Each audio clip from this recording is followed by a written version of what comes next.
And we're rolling. Welcome to the Grease Stained Cinema, where we like our popcorn greasy and we like our movies sleazy. I'm your greasy host, Clint, and I'm joined here with a very special guest for a very special occasion. We're talking with one Mr. Daryl Hook, aka Mr. Meat Hook. Great name, by the way. Thank you. Thank you for coming. How's it going? Great, and thank you for having me. Appreciate Oh, this. very welcome. You're very welcome. Well, I think I've talked to a few people that kind of operate in your circle, and your movie has come up a few times, and or at least the current project. Correct. And I thought, you were kind of looking for people to talk to, and I said, well, Shannon actually said, "Hey, you better you better hit up Daryl, get him on the show." So I was like, "That's a really good idea." So thanks again. And so I found out you're in Michigan. I am. I didn't know that until you said to me, "Hey, what time zone are you in?" I was like, "That might be important." So, but that's not the only place you've ever lived. How long you been in Michigan? I've been in Michigan since like right after Christmas of 2021. Okay, okay. And before that, you were in California? Before that was in California. I did spend 8 years in the early 2000s in Missouri, but for the most part, California. Okay, okay. What caused you to move to Michigan? Because I'm pretty sure it wasn't the weather. My wife is living here. It's a good reason. I mean, she wasn't my wife at the time, but I moved here Okay. to be with her because I sure as hell wasn't going to ask her to move to California with those prices. Oh yeah, I get you. I get you. Well, hey, if you had to move for a reason, that's a good Yeah. reason. Yep. Um, so I was digging a little bit before this because I like to try to pretend I know something about my guests before they come on. Okay. Um, and I will admit that I'm still kind of a noob when it comes to low budget movies. Okay. But I get the impression that you have been immersed in them for some time. Yeah. I could probably trace it back to the video store days. I want to say the late 80s. I rented Herschel Gordon Lewis's Blood Feast because of the cover. Oh, And of course, that movie's terrible, and I fell in love with it.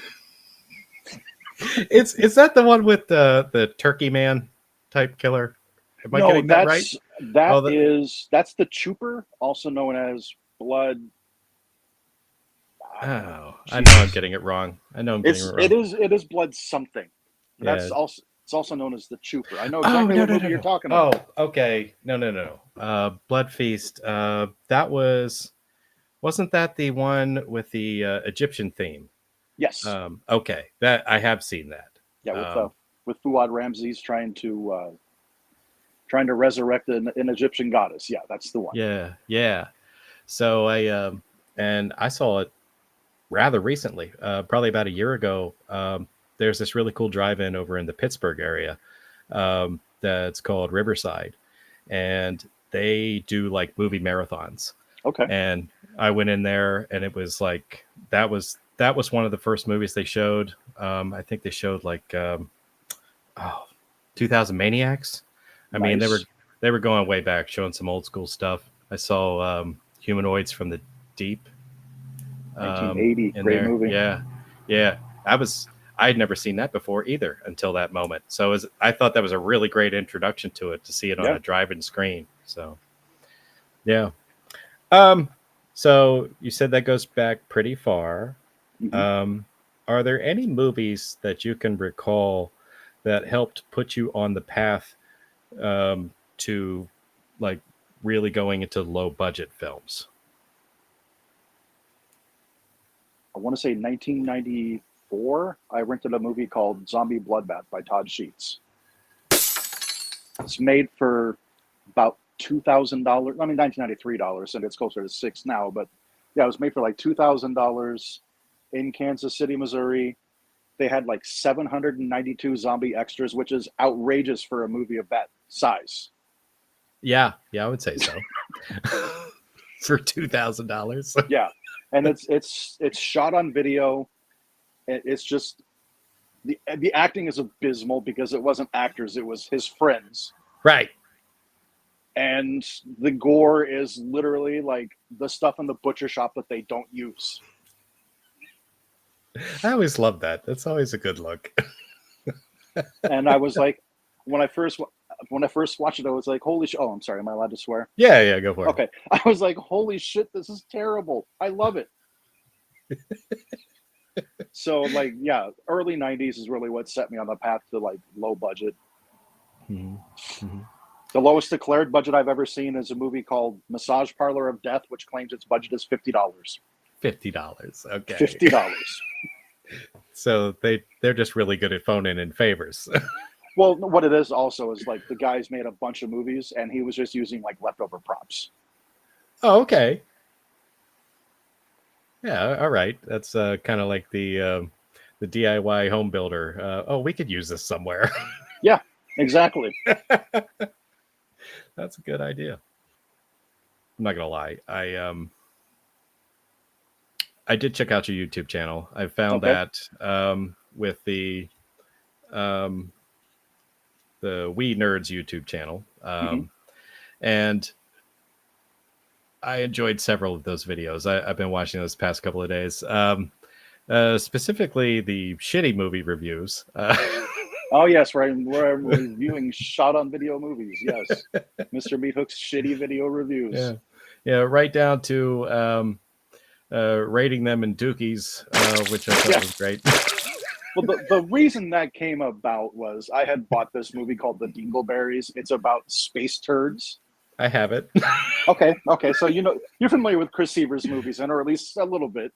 When I watched that, I was like, "This is awful. I love it. I have to review this." So then I just started. I named the series "The Shitty Video Reviews" because of that. Yeah, and you did several. Some I've seen, some I have not. Like Diebecue. I've not seen Diebecue. I wish I wanted to love that one way more than I do. Yeah. Well, this is unrelated, but I did interview Chris like probably a year ago. Okay. I'd been promising him for a little while. I run into him at a con in Gettysburg every year, and I had asked him a couple of times, and my co-host at the time was like, "Oh yeah, it's a great idea," and then we'd never schedule it. So he kind of was like, "Yeah, I don't think so." Like you asked me a couple times and it didn't happen. I was like, no. I really, really want to do this because that guy was no longer part of the show, and I was like, this was my idea to begin with. There's no one to blame but myself now. I would like to have you on the show. And we had a great conversation. Awesome. And one of the things that he said was not even he likes his movies. But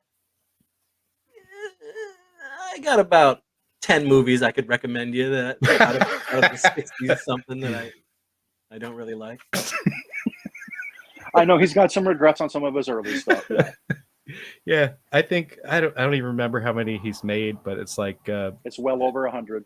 Yeah, he says he's got, like, I don't know, maybe a couple dozen that he'd recommend. I mean, so I mean, yeah, it's tough to recommend some of his stuff. Some of his stuff is really rough. Yeah. Has a lot of jokes that age like milk in the sun. Yeah, that's true. And I don't know if you saw the documentary or not. Oh yeah, I actually just watched it. I want to say less than a month ago. Yeah, that's a fantastic documentary. Absolutely. And I think a lot more people should see that, if for no other reason. I think a lot more would-be filmmakers will just catch the bug to do it. You know what I mean? Mm-hmm. Yeah. All right. So where the hell was I going? Okay. So people who like low-budget movies, myself included, in my opinion, seem to be willing to take a chance on just about any concept. Yeah. So sometimes this experience feels like you're weeding through like dozens of movies of varying quality, looking for a gem that resonates with you. Mm-hmm. Does that seem reasonable? Absolutely. That is actually a very good, very good. What's the word I'm looking for? I don't know. It's a good way to describe the majority of low budget and micro budget horror fans. We're willing to try almost anything, but it might not be good. Mm-hmm. Mm-hmm. And so I know that your experience is probably like that. You grab a whole bunch of titles. Oh, some of those videos on your YouTube channel are probably some of my favorites. Also, where you and your wife get on together and you just have a box of DVDs you picked up somewhere and go through them. Those are fun because you guys are clearly having a good time, and that's what makes them fun. But in all of your, I'm always willing to take a suggestion. So, I mean, can you think of any low budget films that you would highly recommend? I always highly recommend Carousel. I have It's that. about okay. Have you seen it yet? No, it's still back here. Okay, it's about a sentient Nazi carousel unicorn Yes, that breaks off the carousel and goes on the killing spree. Made for about 10 grand by Steve Rudzinski. It's terrible, and I love it. that's great. I actually have all three of them, which I don't know. As do I. I don't know what I'm waiting for. I actually bought them from Steve. I saw him at a con. I don't know. Maybe you've heard of it, Gross Fest out in Yeah, and Pittsburgh. I'm going to Gross Fest this year. Fantastic. We might run into each other out there. Awesome. I went last year for the first time. I plan on going again this year. So I talked to Steve. He's a salesman, by the way. He's like, I was going to pick like one, maybe two titles off his table. And he's like, hey, you buy these, I'll give you this one for nothing. I'm like, okay, I'm buying them now. Thank you. So he was great. And that was a neat little con.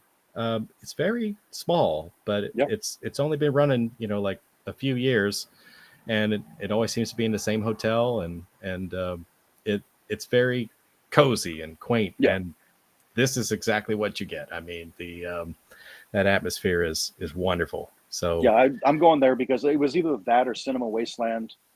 Okay. And I was afraid I would spend too much money at Cinema Wasteland. I can see that. I spend too much money here. And also, like, these are my people anyways. Yeah. Now are you just going to be at the show, or are you going like as a vendor or anything like that? Or? Well, the vendor tables are sold out, but my cousin will be there promoting his movie, and he's going to talk to his manager and see if we can share the table, and I'll split the cost with him. And that's Michael Coulomb? Yes. Okay. I watched one of his short films earlier, Axe. Oh, nice. Over on Vimeo. Yeah, he's adapting that into a feature now. Okay. And he's also doing a novelization. Nice. So I'm starting to see a picture here of how much film is alive in your family. Yes. He does a voice thing in Stoner Snake, doesn't he? Yeah, he has. It's just a few lines, but yeah, he's got a voice role. Okay, that's cool. Wow, I really went off there. So one of the other things I wanted to mention was that I find one of the more beautiful things about movies and some of these low budget films is that they're very subjective and can affect each member of the audience differently. Mm-hmm. And it kind of shapes what we look for when we're looking for titles, I think, or at least it does for me. Are there any like characteristics or things that you look for when you're choosing a title, or you're just like, that looks cool, I'm trying it? I mean, if you have a catchy title that catches my attention, I'm always going to watch. Okay. You do like, we'll say like Beach Blanket Lawnmower, I'm going to watch it. Oh, okay. I mean, I don't think that's a real movie, but like, something stupid like that, I'm going to watch it. Like, what the hell is this? I got to check it out. Well, it's going to be a real movie now. Somebody's going to see this. And right. Yeah. Now there's going to be Beach Blanket Lawnmower. Parts 1 through 4. Right. What would you say you're not looking for in a low budget film? What are your turnoffs? To me, I don't care what your budget is. I don't care how bad your acting is. One of my leads is terrible. I'm not going to say which one because if they watch this, I don't want them to be offended. One of my leads is terrible. But you know what? They showed up to the movie. We made the movie. That's what matters. Yeah. I don't care if the acting's terrible. I don't care if the effects are terrible. I don't care if the script is terrible. I don't care if the dialogue's terrible. If the movie's boring, go fuck yourself. Okay. Wow, you sound like my Canadian friend. Yeah. I got this friend I do a podcast with every week, and well, there's three of us, but anyhow, he says the biggest offense that any movie can make is be boring. I So agree. I yeah, agree 100%. yeah, yeah. I guess I've got similar tastes in that. You know, I like to be able to see what you're trying to show me, and I like to be able to hear it. So Yeah, I mean, bad audio is obviously a huge miss yeah, also. yeah. Audio, I don't know. It doesn't seem like it's something that's really difficult to do, but I feel like it's widely overlooked, the importance Hmm. of it, until it's too late. Um, but I can't even say that even bad audio is a deal breaker for me, because there's a movie that I really like, and I'm not 100% sure why. I think it's the concept, called Zero. So it's Z-ERO. Um, very low budget. Shannon had a very brief role in it. Okay. The um, the entire movie is ADR, um, and it does not sync up very well at all. but the concept is really cool, and I feel like the execution kind of worked. It's one of those things where normally when somebody gets bit by a zombie, they become a zombie. Right. Well, the main character of this movie didn't really do that. I mean, he kind of started changing, but it more manifested in the sense that he had the same. Think of it like Blade, but zombies. So he had all the strengths of the zombies, but he didn't become one. He was Okay. kind of a superhero. I was like, that's a really cool idea. Mm-hmm. So anyhow, not that I meant I to mean, go off on that. no, we have one scene that's ADR as well because we filmed in Spirit Halloween. Mm-hmm. And of Okay, course, there's copyrighted music playing. And I was like, I'm just going to mute this out. You guys come over to my house. We'll redo the audio. that's perfectly understandable. Yeah, yeah. Like I said, ADR is definitely not a deal breaker. I mean, how many Italian films have I watched where? Right. No, for me, the deal breaker on the audio is when your music's louder than your dialogue. 100%. That's distracting. When I can't hear you, when I can't hear it because either you didn't use any kind of microphone and you're too far away from your onboard, or yeah, the music drowns it out. If I don't know what they're saying, how am I following the movie? Yeah, of course. Yep. Of course, I guess I got a couple more pet peeves, but I won't talk about those. Um, I wanted to ask a question. I just got the vibe that you kind of like animal attack movies. Is that true? That's definitely one of my favorite genres. Yeah. Okay. Do you have any like big favorites in animal attack movies? Um, I'm a big fan of from 1972, which shouldn't be that big of a surprise. Yes. I wrote that down. I figured that was Okay. true. But then also, like, I adore the hell out of House Shark, Ghost Shark, and Psycho Ape. Psycho Ape. I think I saw Psycho Ape 2 on your IMDb's. Did you get involved in? Yeah, I was an associate producer on that. Okay. Yeah, and I had heard of it. I've not seen either of them. Okay. But that's a recommend, huh? Psycho Yeah, Ape. definitely All right. recommend Psycho Ape. All right. 2 is harder to recommend because it's less of a movie and more people just fucking around having fun. Okay. Like, he goes on trial for the crimes that he committed in the first movie, but then there's times where they're like literally just driving around bullshitting, and like the guy that Psycho Ape is only wearing the gloves and the mask, and he's in like a tank top and shorts. That's funny. It sounds like I might enjoy that. Yeah. Like I said, it's harder to recommend it though because it is less of an actual movie. Right. I suppose that's true. I think I also saw you were someone involved with Backwoods Bubba. Yeah, I'm not going to tell you this. I don't know how I ended up as an executive producer. What you give them $100 or something? I know. Like, I bought a Blu-ray. Oh my god! I bought a Blu-ray and somehow ended up on the executive producer list.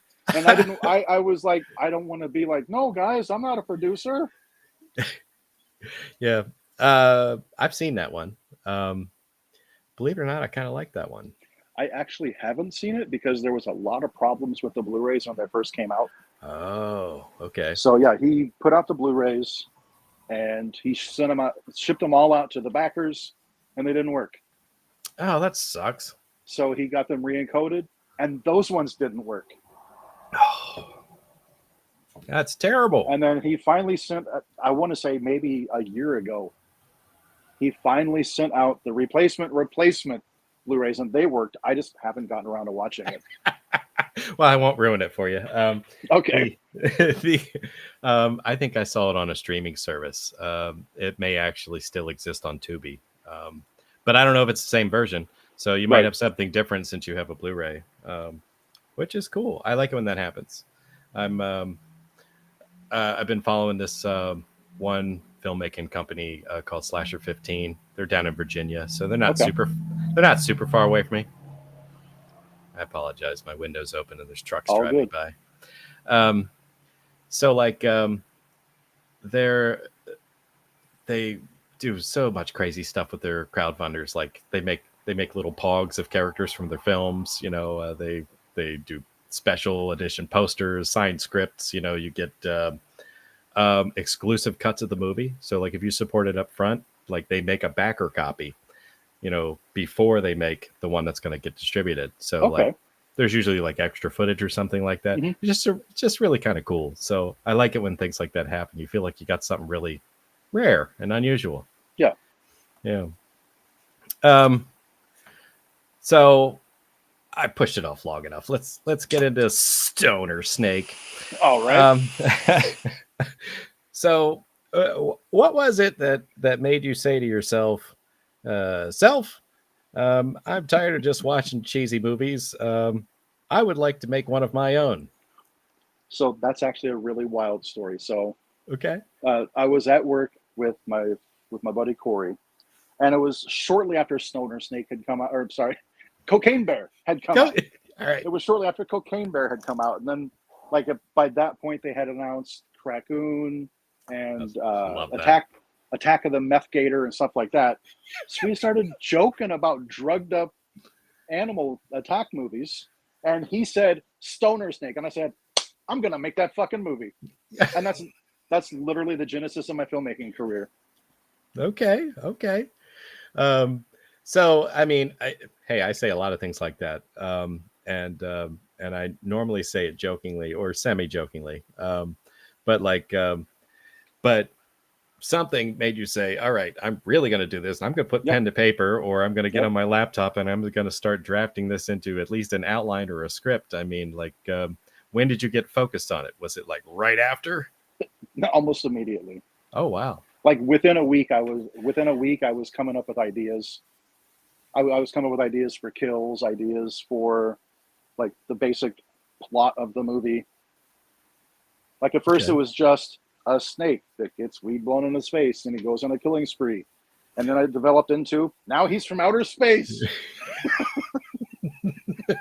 Now he talks. That's great. I love that.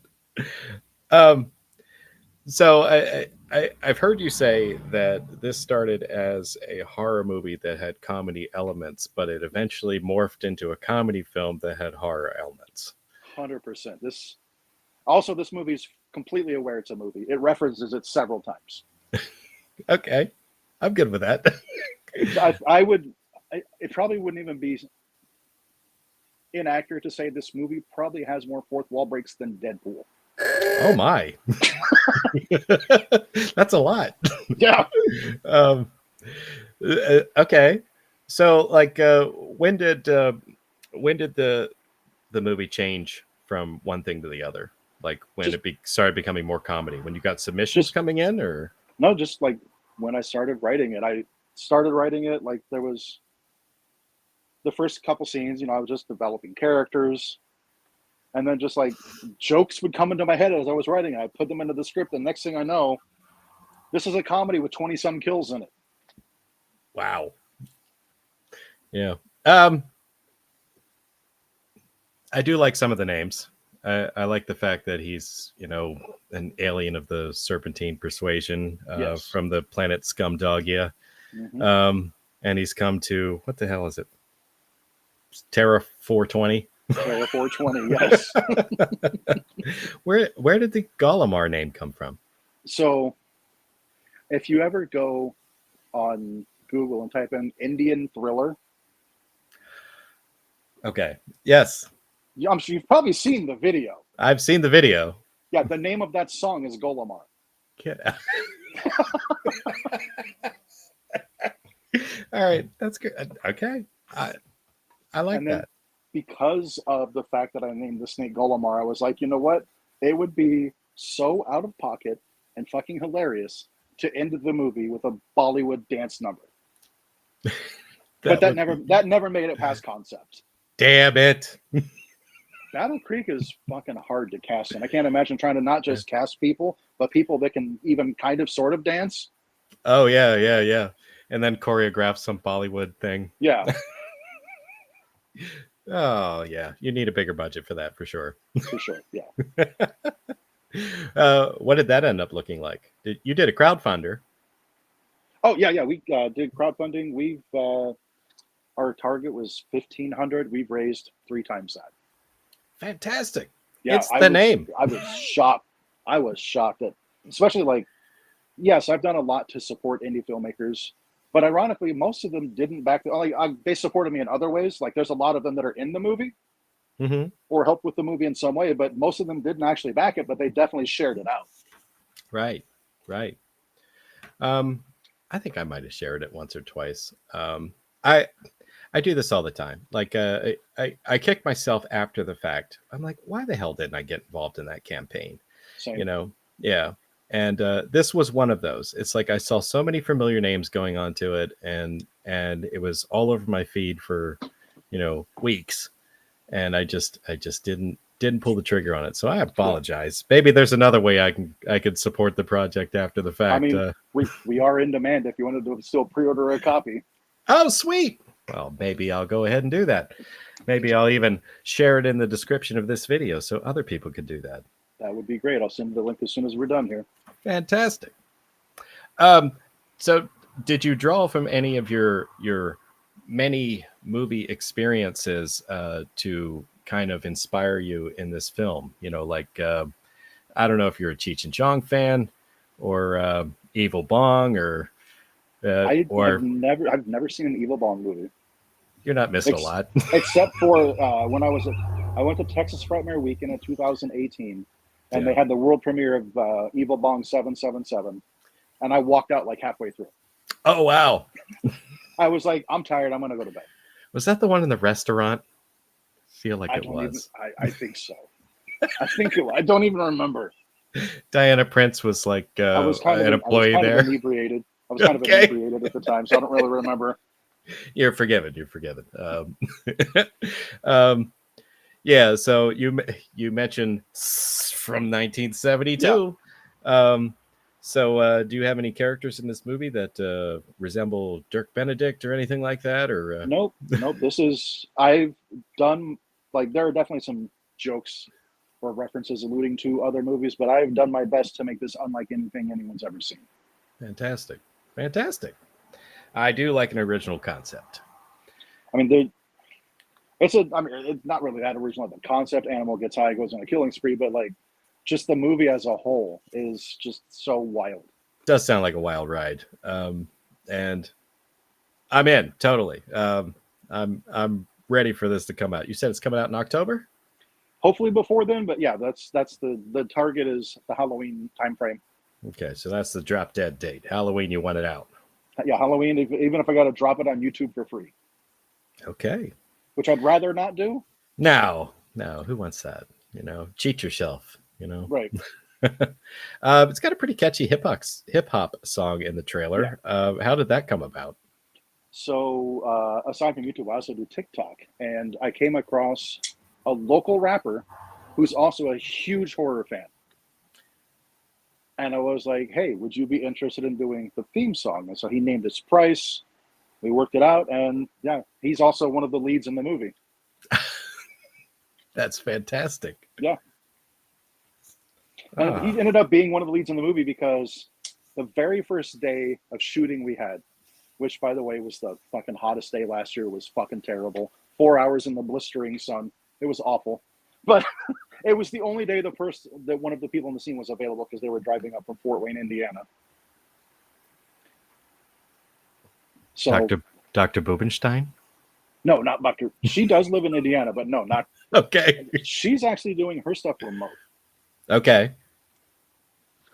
But no, he came up here and he's like, can I hang out on set? I was like, yeah, man, absolutely. Come on. And then we put him in the movie. He finds one of the bodies at the end of the scene, calls the police.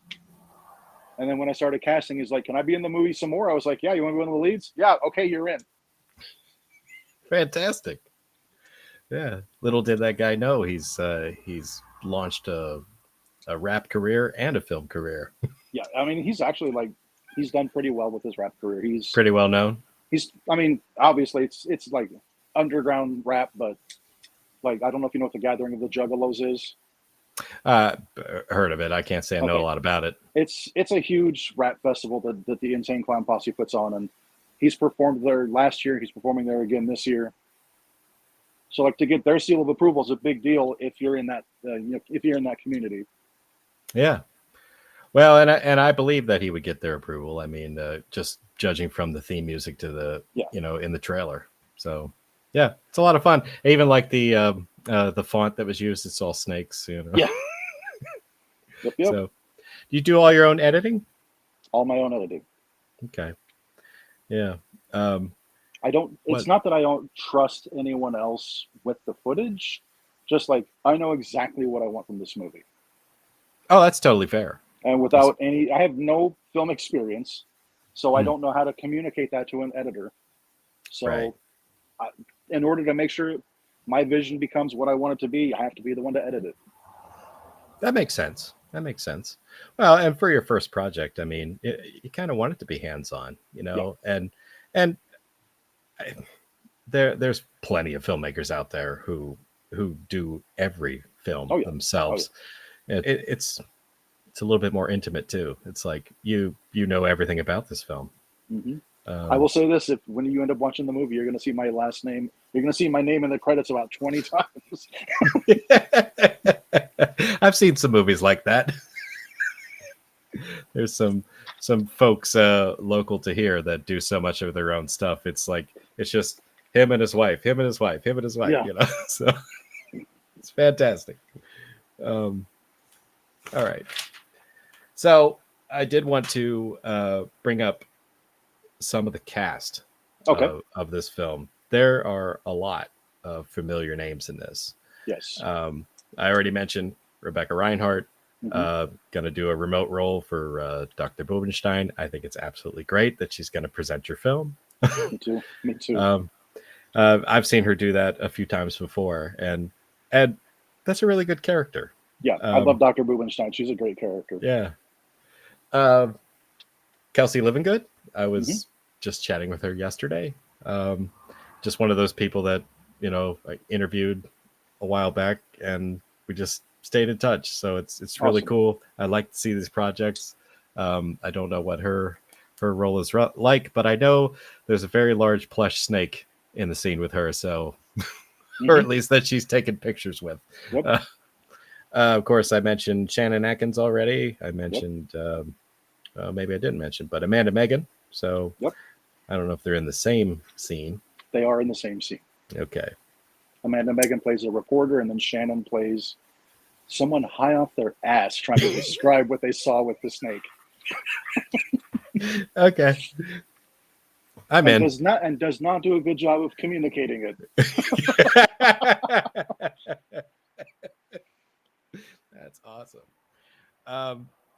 I have heard Rudy Ledbetter's name about 1,000 times.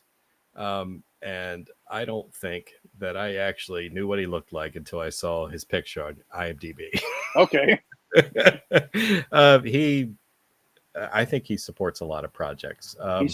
He backs a lot of projects. He's in tons of stuff. Basically, if you ever need a news anchor, you're going to go to Rudy. It's fantastic. It's fantastic. Yeah, that film production company I talked about before, Slasher 15. Mhm. His name is almost always the name of one of the characters in every film that they do. So he's heavily involved in backing their projects as well. Yeah. It's awesome. So I don't really know him, but he's a solid dude if he's doing all that. Clint Beaver, see his name Yeah. all the time. He's doing the voice of Gallimar. He is. It was Okay. originally someone else, but I don't know what the hell I did. They blocked me on social media, so I had to move on. Ah, yeah, I guess you would have to Yeah, figure I mean, that out. obviously I said something that pissed him off. I'm not mad about it. It was disappointing for sure Yeah, because yeah. I like that person a lot, but what do you do? I had to move on. No, very true, very true. I've had people do that to me with no explanation, and eventually just get over it. Yep. That sucks. Steve Rosinski, of course. Mhm.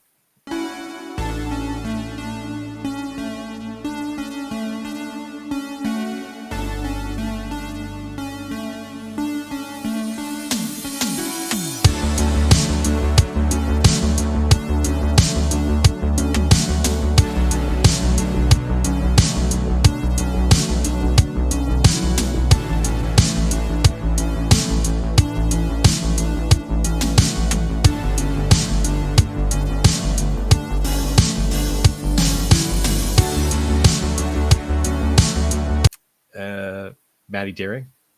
Maddie Deering is one of my favorite people. I did see that you reviewed Spirit Animal, Yes. which I thought that was a great review. I do have a Mhm. copy of that. And you said In fact, if you look on the back of Spirit Animal, uh a blurb from my review is on there. oh, it is.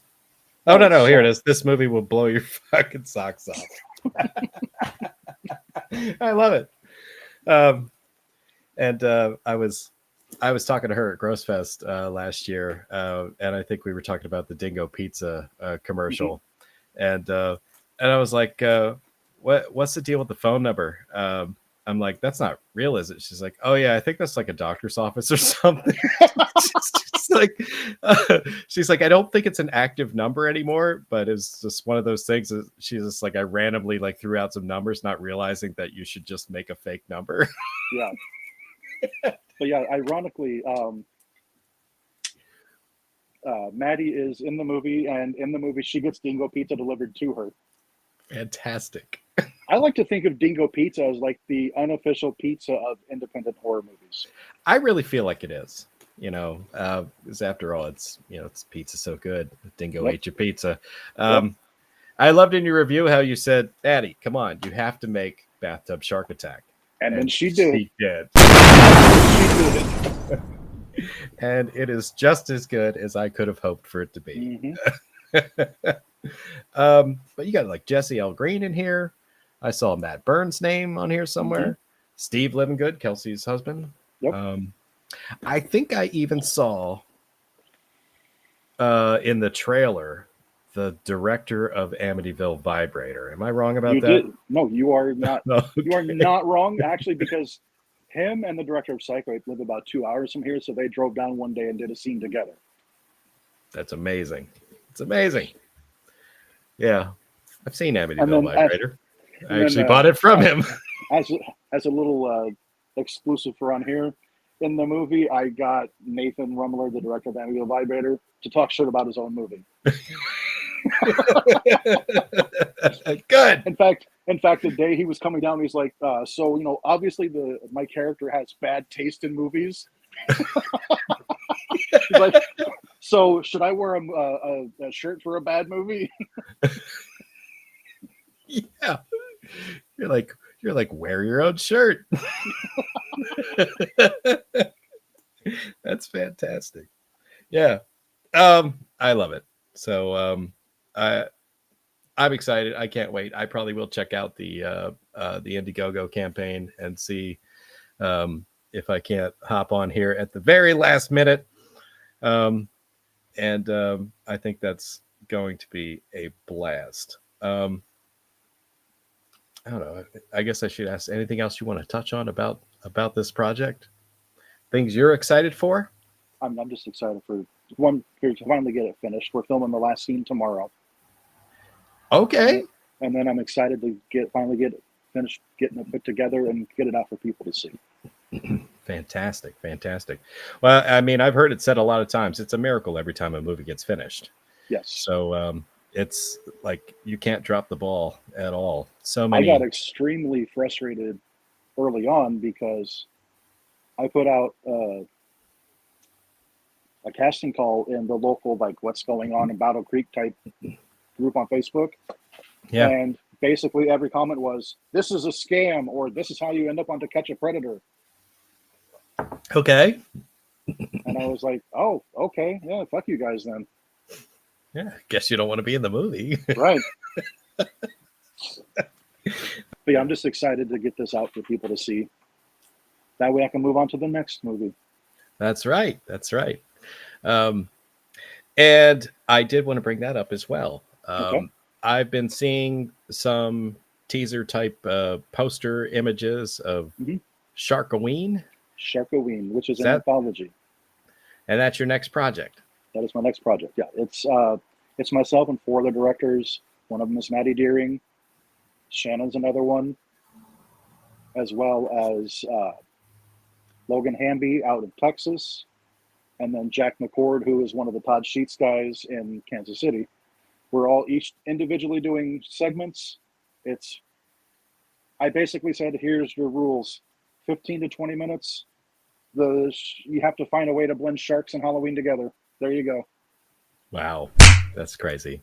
Was this a concept that started with you? Like, this is your brainchild? Yeah, this was mine. So that's why, like, I'm going to be the one producing it. And like, whenever we raise the funds, I told them, once we raise the funds, we'll split it 5 ways. Everybody, that's what you get. That's your budget. Nice. Yeah, I'm not gonna lie. Before I knew that you were connected to Maddie, I saw that post and I was like, "Oh, it looks like something Maddie would put out." So, and then I've had a couple people tell me, like, the basic idea of their concept. Mine is a shark. It's a demon shark that gets killed at the very beginning of the segment. It's when it gets killed, its blood goes into the intakes of the factory. That factory makes fog machine fluid, and yeah, fog machine shark. That gives me kind of like Ghost Shark vibes, but it's very heavily inspired by Ghost Shark. Okay. Fantastic. So I think I've heard you say that you're not planning on doing a sequel to Stoner Snake because there's too many other projects that you'd like to get to, and I know that Sharkoween is one of those. Are there any other ones that you're willing to tease as? So after Sharkoween, then I'm going to help my wife with her feature debut, which is Toilet Zombies. Okay. And the tagline for that is, when there's no more room, when there's no more room in the sewer, the dead will shit the earth. Oh, come on.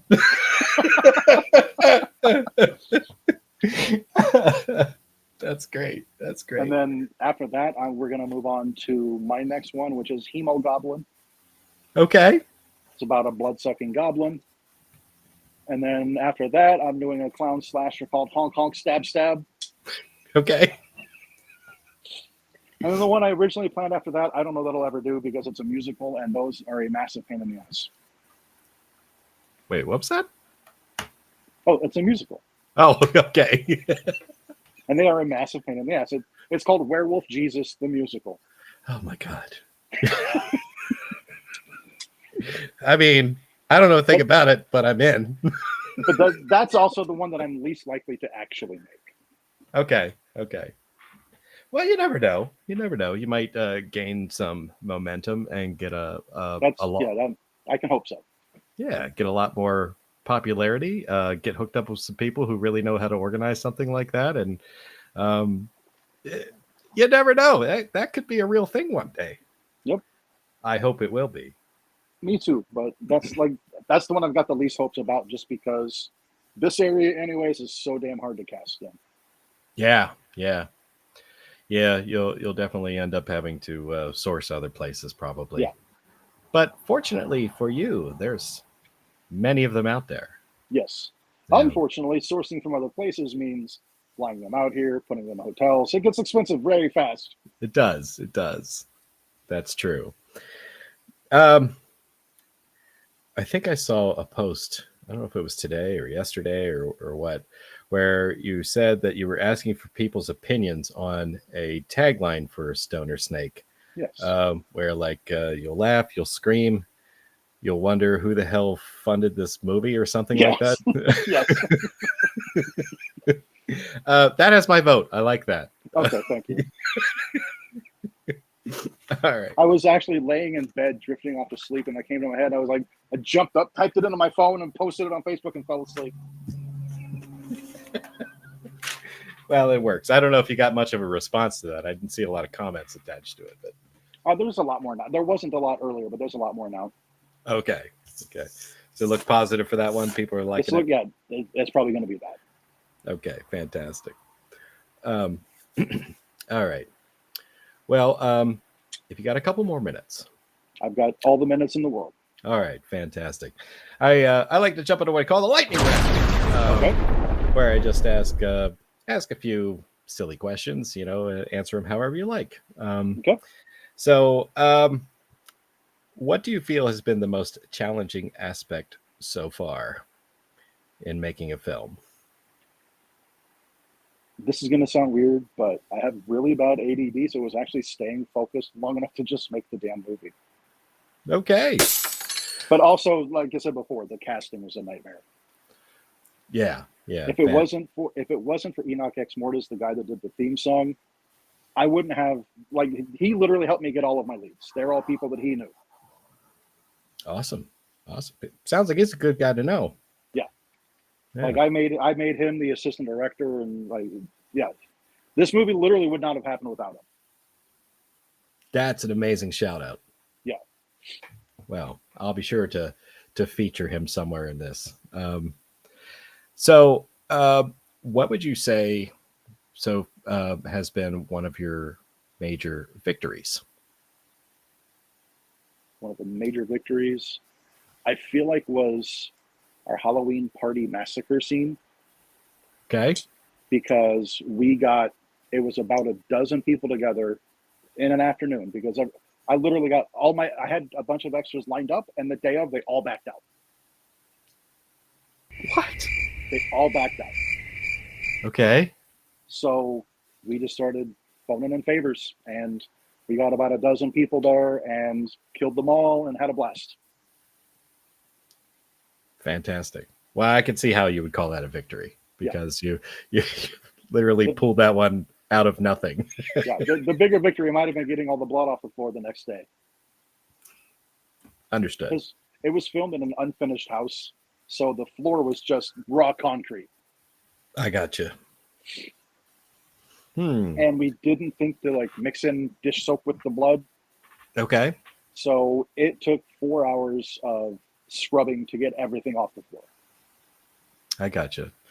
So for any would-be filmmakers in that setting, you would recommend putting dish soap in the blood mix. Always put dish soap in your blood. Yeah. Okay. Might also help it wash out of your clothes better.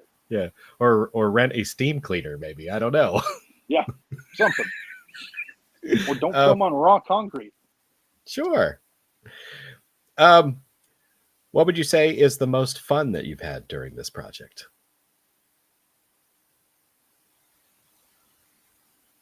I'm going to say probably the day that Nathan Rumler and Addison Bennett from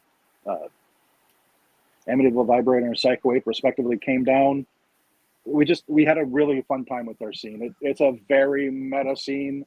The entire concept is it's two guys arguing about which Amityville spinoff is the best. Okay. And it starts off with Amityville Mount Misery Road is a cinematic masterpiece. And if you know anything about that movie, if you know anything about that movie, you know that's the most unhinged comment any human being has ever made.